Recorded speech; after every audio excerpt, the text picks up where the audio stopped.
Hello everyone, I'm Tora Udhikari. Welcome back to my channel. Hope my YouTube viewers are in the best of the health and spirit. आज मैं आप लोगों को बहुत छोटी सी कहानी सुनाऊंगी। कहानी कुछ इस प्रकार है कि दो साधु बहुत अच्छे दोस्त थे। वो लोग हिमालय पर्वत की साइड से गुजर रहे थे, पर्वत के इधर उधर से गुजर रहे थे। उसी समय उन्होंने देखा नारद महामुनि जो है वो हेवन की तरफ जा रहे हैं। तो उन्होंने कहा कि आप कृष्ण भगवान को मिलेंगे ना, जब मिलेंगे तो पूछिएगा कि हम लोग बहुत ध्यान किए हैं, बहुत योग किया है, लेकिन हम लोग की मुक्ति कब होगी। ये नारद ने सुन के आगे चल पड़े। फिर बहुत दिन बाद उसी रास्ते से वो लोग गुजर रहे थे। उस समय उन्होंने देखा कि नारद महामुनि जो है वो स्वर्ग से नीचे यानी हेवन से नीचे उतर रहे हैं। तो एक साधु ने कहा कि आपने पूछा था कृष्ण भगवान को कि मेरा मुक्ति कब होगा। तो उन्होंने कहा हाँ, मैंने पूछा था। श्री कृष्ण भगवान बोले कि अभी भी आपको 4 जन्म तपस्या करना होगा, तब आपको जाके मुक्ति मिलेगी। ये सुन के साधु ने कहा हे भगवान, अभी भी 4 जन्म, 1 जन्म, इतने दिन से मैं तपस्या कर रहा हूँ, 1 जन्म अभी तक खत्म नहीं हुआ, कब खत्म होगा भगवान जाने। और कृष्ण भगवान कह रहे अभी भी 4 जन्म मुझे योग साधना करना पड़ेगा। वो एकदम मूर्छित हो गए।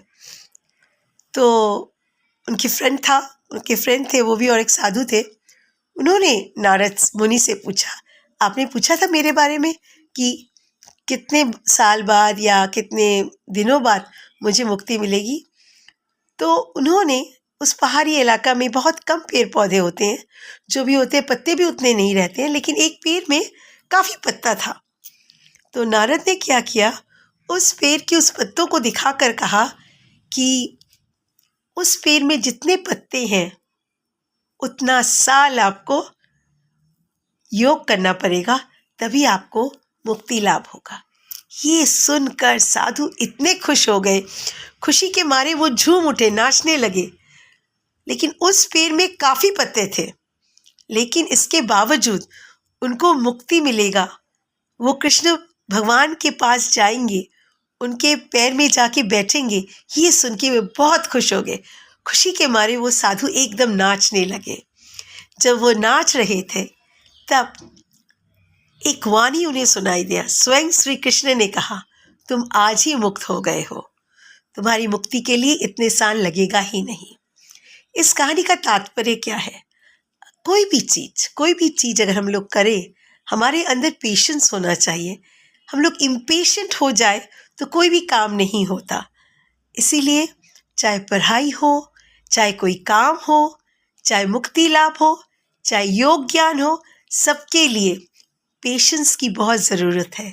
Patience is the mother of all virtue. कभी भी अपना धैर्य खोना नहीं चाहिए।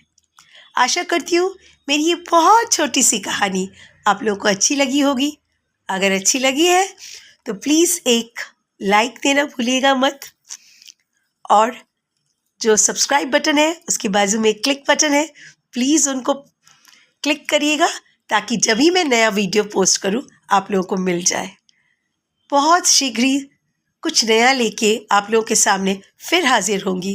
तब तक के लिए खुश रहिए, पॉजिटिव थिंकिंग लाइए अपने अंदर और जीवन को आनंदमय रखिए। क्योंकि अगर हम लोग अपने जीवन को आनंदमय रखते हैं तो हम लोगों का रास्ता काफ़ी अच्छा हो जाता है। We can move ahead in life.